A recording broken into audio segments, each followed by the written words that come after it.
إن الحمد لله نحمده ونستعينه ونستغفره ونعوذ بالله من شرور أنفسنا وسيئات أعمالنا. من يهده الله فلا مضل له ومن يضلل فلا هادي له، وأشهد أن لا إله إلا الله وحده لا شريك له، وأشهد أن محمدًا عبده ورسوله. أما بعد، فإن أصدق الحديث كتاب الله تعالى، وخير الهدي هدي محمد صلى الله عليه وسلم، وشر الأمور محدثاتها، وكل محدثة بدعة، وكل بدعة ضلالة، وكل ضلالة في النار. أما بعد، أيها المسلمون والمسلمات، اعلموا أن الخلق راحلون عن هذه الدار إلى دار الآخرة، وواقفون موقفا عصيبا يشيب منه شعر المولود. قال الله عز وجل: يوم يجعل الولدان شيبا. يفر في ذلك اليوم، يفر المرء من أخيه وأمه وأبيه وهم حفاة عراه، لا تسمع منهم إلا همسا، والملائكة صفا صفا على أرض المحشر، وجل شديد، أرض غير أرضهم، وسماء غير السماء التي يعرفونها، وشمس دنت من رؤوس الأخلاق قدر ميل، والعرق يرتفع إلى أفواههم.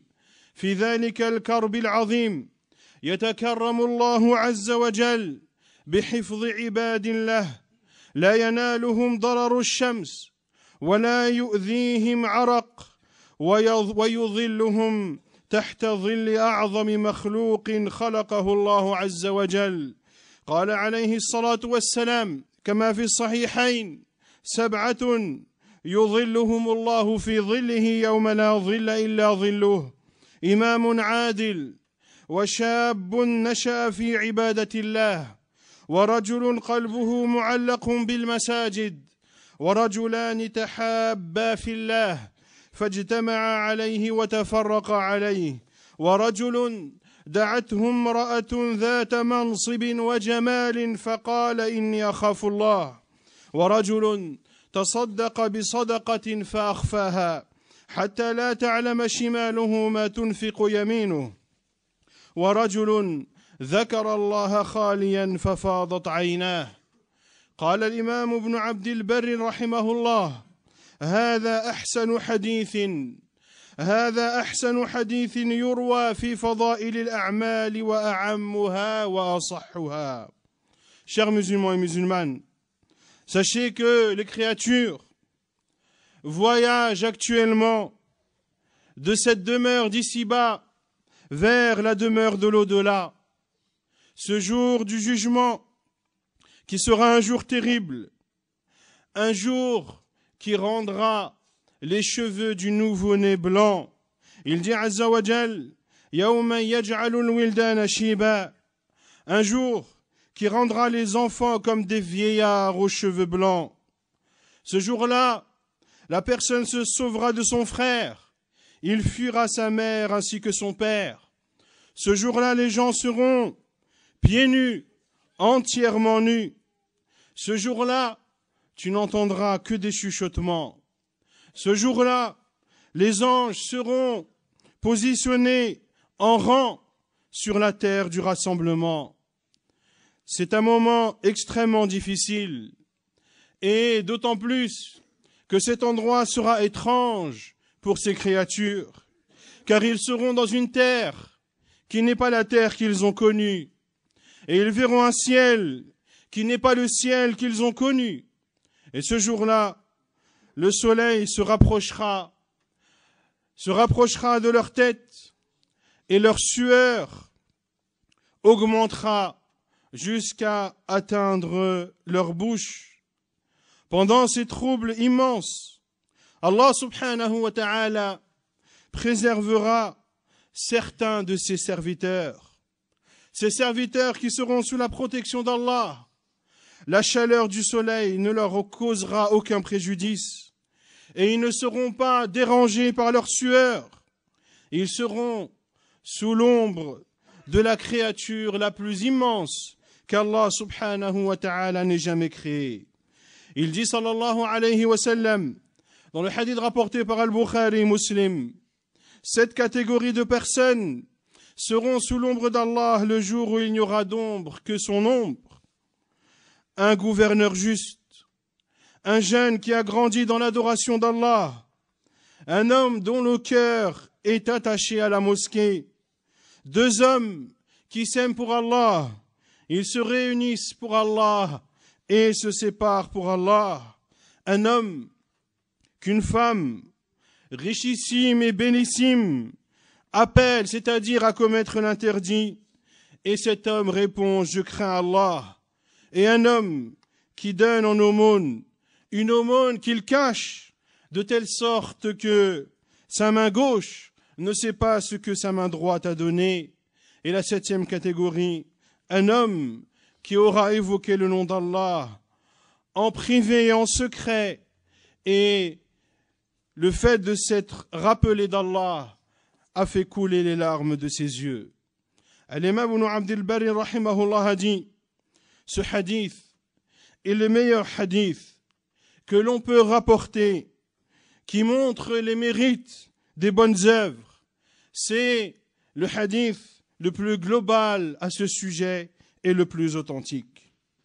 وحسبك به فضلا أن من كان في ظل الله يوم القيامة لم ينله هول الموقف وكل من هؤلاء خاف ربه وأخلص لله في عمله فالإمام العادل تصلح به أمور الدنيا والدين والقيام بالعدل من أعمال النبوة قال الله تعالى لنبيه وقل آمنت بما أنزل الله من كتاب وأمرت لأعدل بينكم والصحابة رضي الله عنهم بايعوا النبي صلى الله عليه وسلم على إقامة العدل قال عبادة بن الصامت رضي الله عنه بايعنا رسول الله صلى الله عليه وسلم على أن نقول بالعدل أينما كنا لا نخاف في الله لومة لائم والعادل يؤدي عبادة عظيمة فلا يرد الله له دعوة قال عليه الصلاة والسلام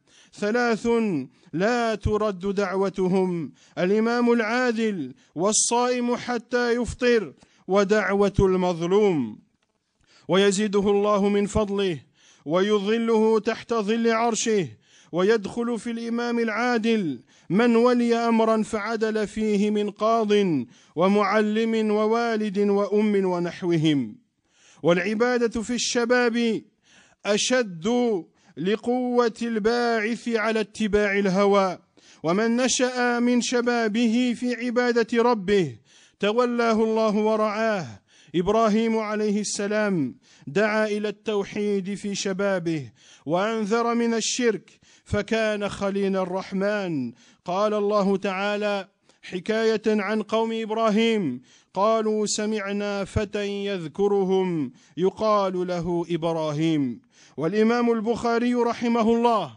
صنف كتابه التاريخ الكبير في رجال أهل الحديث وعمره 18 عاما وفي الآخرة وعد كل شاب صالح بظل تحت ظل العرش. Et toutes ces catégories de personnes sont des personnes qui ont redouté leur Seigneur. Ils ont craint Allah Azza wa Jal et l'ont adoré en toute sincérité. La première de ces catégories est le gouverneur juste.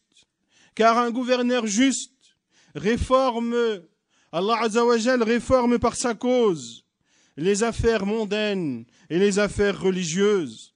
Et le fait de faire preuve de justice fait partie des recommandations et fait partie de ce que ont fait les prophètes d'Allah Azza wa Jal. Allah Azza wa Jal a dit à son prophète sallallahu alayhi wa sallam, selon le sens dit, je crois en tout ce qu'Allah a fait descendre comme livre, et il m'a été commandé d'être équitable entre vous. Ainsi étaient également les compagnons du prophète sallallahu alayhi wa sallam. Ils ont prêté allégeance au prophète sallallahu alayhi wa sallam dans le fait d'être juste. Ubadah ibn Samit radiyallahu anhu a dit, nous avons fait un pacte d'allégeance au prophète sallallahu alayhi wa sallam, de dire avec équité, quel que soit l'endroit où nous nous trouvons, et que nous ne craignons en dehors d'Allah, et que nous nous craignons en dehors d'Allah le reproche de quiconque. Et celui qui est juste accomplit une immense adoration. Par cette adoration, ses invocations seront exaucées. Car le prophète sallallahu alayhi wa sallam a dit, 3 types de personnes, leurs invocations ne sont pas rejetées. Le gouverneur juste, le jeûneur jusqu'à ce qu'il rompt son jeûne, et l'invocation de l'opprimé. Allah Azza wa Jal, à ce gouverneur juste, en plus d'exaucer ses invocations, Allah subhanahu wa ta'ala le placera sous l'ombre de son trône le jour où il n'y aura d'ombre que l'ombre du trône d'Allah Azza wa Jal. Et entre dans le gouverneur juste tous ceux qui ont un pouvoir, que ce soit des juges, un enseignant, voire même un père ou une mère. Sachez également que la deuxième catégorie citée par le prophète sallallahu alayhi wa sallam est un jeune qui a grandi dans l'adoration d'Allah. L'adoration pour un jeune est difficile, car un jeune est très facilement influençable et suit très facilement ses passions. Ainsi, celui qui grandit et celui qui passe sa jeunesse à adorer son Seigneur subhanahu wa ta'ala, Allah Azza wa Jal sera son allié et Allah Azza wa Jal le protégera. Ibrahim alayhi salam a appelé son peuple au tawhid alors qu'il était un jeune homme. Il a mis en garde son peuple contre le polythéisme durant sa jeunesse, et ainsi il a atteint l'un des plus hauts degrés que puisse atteindre un être humain, à savoir d'être l'ami intime du tout miséricordieux. Et à titre d'exemple, l'imam al-Bukhari, rahimahullah, a écrit son livre At-Tarikh al-Kabir, la grande histoire, qui est un livre en dizaines de volumes, dans lequel il parle de la science des hadiths, et il parle des rapporteurs des hadiths. Il a écrit ce long livre à l'âge de 18 ans, rahimahullah. En plus d'être protégé, ce jeune qui grandit dans l'adoration d'Allah Azza wa Jal sera sous l'ombre du trône d'Allah le jour où il n'y aura d'ombre que celle du trône d'Allah Azza wa Jal. Wa buyutullah ahabbu al-biqa'i ilayhi subhanahu وواجب إقامة ركن الإسلام الثاني فيها. إبراهيم عليه السلام بنى البيت ودعا أن يكون هو وذريته من مقيم الصلاة. ومن خطى خطوة إلى بيت الله كتبت له حسنة ومحيت عنه خطية.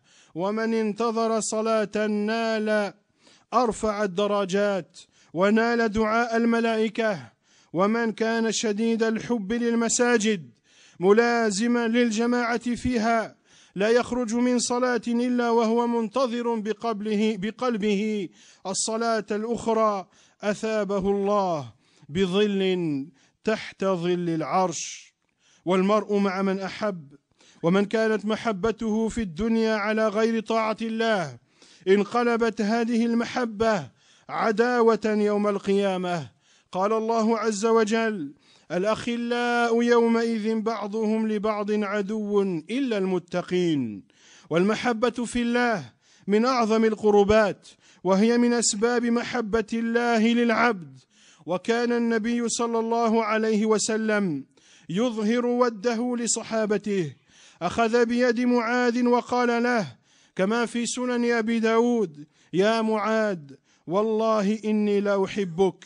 ومن كانت محبته لأخيه على طاعة الله وحبه لله ورسوله أحب إليه من نفسه وهو فرح بالإسلام نال حلاوة الإيمان.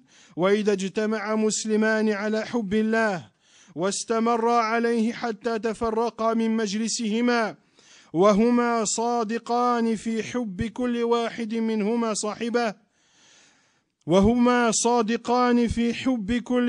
منهما صاحبه لله حال اجتماعهما وافتراقهما أظلهم الله تحت ظل عرشه بل ويكرمهم الله مع الظل بجلوسهم على منابر من نور تحت العرش.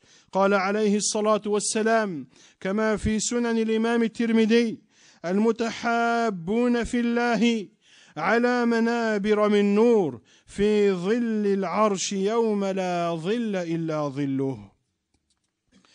Puis sachez, chers musulmans et musulmanes, que les maisons d'Allah subhanahu wa ta'ala sont les demeures les plus aimées chez lui, Azza wa Jal. Et c'est l'endroit dans lequel le deuxième pilier de l'islam est accompli. Ibrahim alayhi salam, lorsqu'il a construit la Kaaba, il a invoqué Allah Azza wa Jal à ce que lui et sa descendance fassent partie de ceux qui accomplissent la prière. Et celui qui accomplit un pas vers une demeure des demeures d'Allah Azza wa Jal, vers une mosquée, eh bien, pour chaque pas, il aura une bonne action. Et pour chaque pas, un péché lui sera enlevé. Et également, celui qui attend une prière, il a une énorme récompense et bénéficie des invocations des anges qui disent et qui invoquent Allah Azza wa Jal en faveur de cette personne qui se trouve à la mosquée en attendant la prière suivante. Les anges disent « Oh Allah, pardonne-lui, oh Allah, fais-lui miséricorde » jusqu'à ce que la prière arrive. Et celui qui aime les mosquées, et celui qui, de façon assidue, y accomplit les prières en groupe, et celui qui, lorsqu'il sort de la prière, lorsqu'il sort de la mosquée, son cœur est attaché à celle-ci, de telle sorte qu'il n'attend que la prochaine prière. Celui dont la situation est celle-ci décrite sera sous l'ombre du trône d'Allah le jour où il n'y aura d'ombre que celle du trône d'Allah. Également, sachez que la personne sera ressuscitée avec celle qu'elle aime. Ainsi, ceux qui s'aiment pour des raisons mondaines, ceux qui s'aiment pour une raison autre que l'obéissance d'Allah Azza wa Jal, cet amour se transformera en inimitié le jour du jugement. Allah subhanahu wa ta'ala dit: les amis ce jour-là seront les uns des autres des ennemis, sauf ceux qui ont cru, sauf les pieux. Ainsi, aimer en Allah fait partie des adorations qui rapprochent d'Allah. Aimer en Allah permet de bénéficier de l'amour d'Allah subhanahu wa ta'ala. Et le prophète sallallahu alayhi wa sallam exprimait son amour et exprimait sa compassion à l'égard de ses compagnons radiyallahu anhum. Il a pris un jour la main de Mu'ad et lui a dit: ô Mu'ad, par Allah je t'aime, comme cela est rapporté dans les sunan de l'imam Abu Daoud. Et celui qui aime son frère pour Allah subhanahu wa ta'ala, celui qui aime Allah et son envoyé plus qu'il n'aime sa propre personne, goûtera à la douceur de la foi. Et il n'y a pas de musulmans qui s'aiment pour Allah et persistent dans cela. Ils se réunissent, et ce qui les réunit est l'amour d'Allah. Et lorsqu'ils se quittent, ils se quittent par amour d'Allah subhanahu wa ta'ala. Eh bien, ces deux musulmans qui sont dans cet état seront sous l'ombre du trône d'Allah, bien plus encore, en plus de cette ombre qu'ils bénéficieront, ils seront installés dans des divans de lumière sous le trône d'Allah Azza wa Jal. Il dit sallallahu alayhi wa sallam: ceux qui s'aiment en Allah seront dans des divans de lumière sous le trône d'Allah le jour où il n'y aura d'ombre que celle du trône d'Allah Azza wa Jal. أقول قولي هذا واستغفر الله.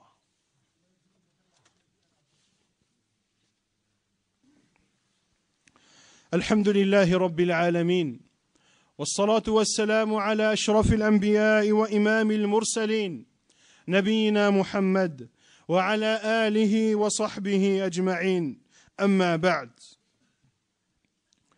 والعفة أصل في المروءات، ومفتاح العفاف غض البصر عن المحرمات، وحفظ الفرج وغض البصر مما أمر به النبي صلى الله عليه وسلم. قال هرقل لأبي سفيان: بما يأمركم به؟ قال: يأمرنا بالصلاة والصدقة والعفاف، ومن طلب العفة بصدق نالها. قال عليه الصلاة والسلام كما في صحيح البخاري: ومن يستعفف يعفه الله. والصبر على دعوة امرأة إلى نفسها للمحرم من أكمل المراتب وأعظم الطاعات. يوسف عليه السلام وهو شاب في دار غربة لا يعرفه فيها أحد راودته امرأة العزيز. قال ابن كثير رحمه الله: وهي في غاية الجمال والمال والمنصب والشباب. راودته في دارها والأبواب مغلقة، فخاف ربه وقال: معاذ الله، فبقي ذكره خالدا في كتاب الله من الصالحين. وعلى هذه العبادة العظيمة من العفاف سار رجال الأمة. قال عثمان رضي الله عنه: ما زنيت في جاهلية ولا إسلام. واعلموا أن الصدقة تطفئ غضب الرحمن، وبها تتضاعف الأجور وتكفر الخطايا والأوزار، والمتصدق آمن في الدنيا والآخرة. قال سبحانه: الذين ينفقون أموالهم بالليل والنهار سرا وعلانية فلهم أجرهم عند ربهم ولا خوف عليهم ولا هم يحزنون. والإنفاق يفرج الكروب. لما نزل الوحي على النبي صلى الله عليه وسلم أول ما نزل قال لخديجة رضي الله عنها: لقد خشيت على نفسي. فقالت له: كلا والله لا يخزيك الله أبدا، إنك لتصل الرحم وتحمل الكل وتعين على نوارب الدهر.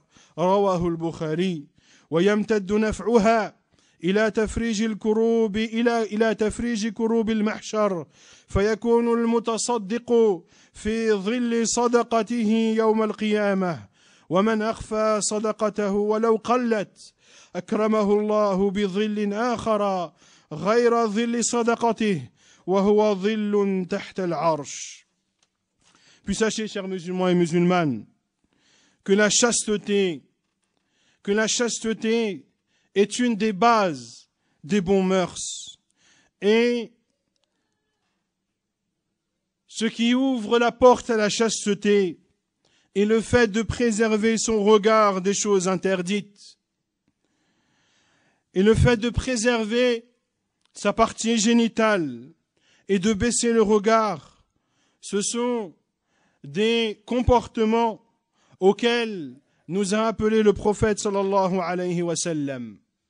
Héraclius, lorsque Abu Sufyan est parti à lui pour se plaindre des musulmans, Héraclius lui a demandé: que vous ordonne-t-il, en parlant de Muhammad sallallahu alayhi wa sallam. Abu Sufyan, qui à l'époque n'était pas musulman, a répondu: il nous ordonne d'accomplir la prière, de donner des aumônes, et il nous ordonne d'être chaste. Et celui qui demande la chasteté et la recherche de façon véridique la trouvera. Il dit sallallahu alayhi wa sallam: celui qui recherche la chasteté, Allah le protégera. Et le fait de patienter face aux avances d'une femme qui t'appelle à commettre l'interdit, de patienter aux avances d'une femme qui t'appelle à accomplir l'interdit, fait partie des plus hauts degrés d'adoration d'Allah subhanahu wa ta'ala. Yusuf alayhi salam alors qu'il était jeune, alors qu'il se trouvait dans un endroit dans lequel personne ne le connaissait. Et pourquoi les savants parlent de cela et pourquoi est-ce qu'ils citent ce détail que Yusuf alayhi salam se trouvait dans un endroit dans lequel personne ne le connaissait? Car celui qui se trouve dans un endroit dans lequel personne ne le connaît s'autorise souvent de faire des choses qu'il ne saurait faire dans un environnement où il pourrait s'y trouver certaines de ses connaissances. Ainsi, celui qui se trouve dans un endroit où personne ne le connaît se sent à l'abri et est poussé par son âme et par sa personne à accomplir l'interdit wal-iyadhu billah. Yusuf alayhi salam, alors qu'il était jeune et se trouvait dans une terre dans laquelle personne ne le connaissait, la femme de l'Aziz lui a fait des avances. L'imam Ibn Kathir rahimahullah a dit, et c'était une femme extrêmement belle, qui était extrêmement riche et qui avait un haut rang et qui plus est était jeune. Elle l'a appelé et lui a fait des avances dans sa demeure. Les portes étaient fermées. Certains mufassirin disaient même qu'il y avait 2 ou 3 niveaux de portes. Et Yusuf alayhi salam a craint Allah subhanahu wa ta'ala et a demandé à Allah azza wa jal de le protéger et a même dit alayhi salam que la prison est préférable à lui que de commettre cet interdit. Cette immense adoration de la part du prophète d'Allah Yusuf alayhi salam a fait en sorte que son histoire et que son nom soient cités dans le livre d'Allah azza wa jal et qu'il fasse partie des vertueux et que cela soit lu matin, midi et soir dans les 4 coins du globe et ceci jusqu'à l'arrivée de l'heure. Et les grands hommes de cette communauté, parmi les compagnons radiyallahu anhum et les salaf, ont suivi ces recommandations et ont fait preuve de chasteté radiyallahu anhum wa rahimahum. Parmi eux, Uthman ibn Affan radiyallahu anhu qui dit: je n'ai jamais forniqué, que ce soit avant l'arrivée de l'islam ou après l'arrivée de l'islam. Puis sachez que l'aumône éteint la colère du tout miséricordieux et que par l'aumône, les bonnes actions sont décuplées et les mauvaises actions sont effacées. Et celui qui donne des aumônes connaîtra la sécurité dans cette vie d'ici-bas et dans l'au-delà. Il dit azza wa jal, ceux qui donnent en aumône de leurs biens, de nuit comme de jour, en secret comme en public, alors à eux, une récompense de la part de leur Seigneur, point de peur pour eux, et ils ne seront aucunement tristes. Et le fait de donner en aumône permet de surmonter des catastrophes et des situations extrêmes. Lorsque la révélation est descendue sur notre prophète Muhammad sallallahu alayhi wa sallam, cette première révélation a été extrêmement difficile pour lui, alayhi salatu wa salam. Il est parti se réfugier terrifié auprès de son épouse Khadija radiyallahu anha. Il lui a dit alayhi salatu wa salam, j'ai eu peur pour ma personne. Elle lui a répondu radiyallahu anha, non par Allah, Allah ne t'humiliera jamais, car tu noues les liens de parenté et tu aides les pauvres. Et de donner une aumône permet également de faciliter la situation du jour dernier. Ainsi, celui qui donne une aumône sera sous l'ombre de son aumône le jour du jugement. Et celui qui donne une aumône en secret, même si celle-ci et petite en quantité, Allah subhanahu wa ta'ala l'honorera en le plaçant sous l'ombre de son aumône, mais également sous l'ombre de son trône. وكمال الإخلاص في إخفاء الطاعة والله عز وجل أمر بالإكثار من ذكره بالليل والنهار قال جل شأنه وسبح بحمد ربك قبل طلوع الشمس وقبل غروبها ومن آناء الليل فسبح وأطراف النهار لعلك ترضى. وكان النبي صلى الله عليه وسلم يمكث في مصلاه يذكر الله بعد الفجر حتى تطلع الشمس رواه البخاري. وكان صلى الله عليه وسلم يتعوذ بالله من عين لا تدمع وإذا تواطأ خشوع قلب صادق مع ذرف دمع خفي حرم الله صاحبه دخول النار. قال عليه الصلاة والسلام لا يلج النار رجل بكى من خشية الله حتى يعود اللبن في الضرع. وإذا توارت تلك العبادة عن أنظار الأنظار وبعدت عن الرياء أظله الله تحت ظل عرشه. والسنة إخفاء صوت البكاء وعدم إظهاره. قال عبد الله بن الشخير رضي الله تعالى عنه رأيت رسول الله صلى الله عليه وسلم يصلي وفي صدره أزيز كأزيز المرجل من البكاء. وقال عبد الله بن مسعود رضي الله عنه قرأت على رسول الله صلى الله عليه وسلم سورة النساء حتى إذا بلغت فكيف إذا جئنا من كل أمة بشهيد وجئنا بك على هؤلاء شهيدا. فقال النبي صلى الله عليه وسلم حسبك حسبك رفعت رأسي فرأيت دموعه تسيل رواه البخاري ومسلم. وقال ابن القيم رحمه الله وأما بكاؤه عليه الصلاة والسلام فلم يكن بشهيق ورفع صوت ولكن كانت تدمع عيناه حتى تهمل ويسمع لصدره أزيز. ففي ذلك فتنافسوا أيها المسلمون كما قال تعالى وفي ذلك فليتنافس المتنافسون.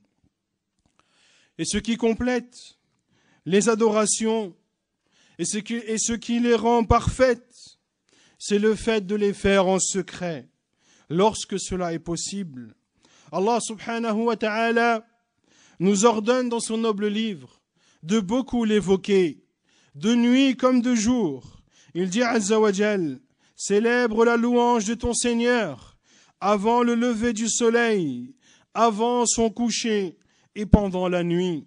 Exalte sa gloire aux extrémités du jour. Aux extrémités du jour, peut-être auras-tu satisfaction. Et notre prophète Muhammad sallallahu alayhi wa sallam restait dans son endroit de prière en évoquant Allah Azza wa Jal après la prière du Fajr, et ceci jusqu'à ce que le soleil se lève, comme cela est rapporté dans le Sahih de l'imam al-Bukhari. Et le prophète alayhi salatu wassalam demandait la protection d'Allah contre un œil qui ne pleure pas. Et lorsque le cœur fait preuve de crainte véridique et que ceci est accompagné de larmes, Allah Azza wa Jal interdit l'enfer à cette personne. Il dit alayhi salatu wassalam, un homme qui pleure n'entrera pas en enfer que lorsque le lait retournera au sein. Et lorsque cette adoration qui est faite avec crainte véridique et dont découle et dont coulent les larmes, si cela est fait en secret, en plus d'être privé de l'enfer, Allah subhanahu wa ta'ala honorera cette personne en la plaçant sous l'ombre de son trône le jour où il n'y aura d'ombre que l'ombre de son trône. Et la sunna du prophète sallallahu alayhi wa sallam est de pleurer de façon discrète et de ne pas le montrer ouvertement. Abdullah ibn Shikhir radiyallahu anhu a dit, j'ai vu le prophète sallallahu alayhi wa sallam prier et sortait et émanait de sa poitrine le bruit d'une marmite dont l'eau bout à cause de ses pleurs alayhi salam. Et Abdullah ibn Mas'ud radiyallahu anhu a dit, j'ai récité sur le prophète sallallahu alayhi wa sallam sourate les femmes jusqu'à être arrivé à la parole d'Allah azza wa jal selon le sens. Et comment seront-ils lorsque nous apporterons pour chaque communauté un témoin et nous t'apporterons, c'est-à-dire toi, ô Muhammad, comme témoin contre ta communauté.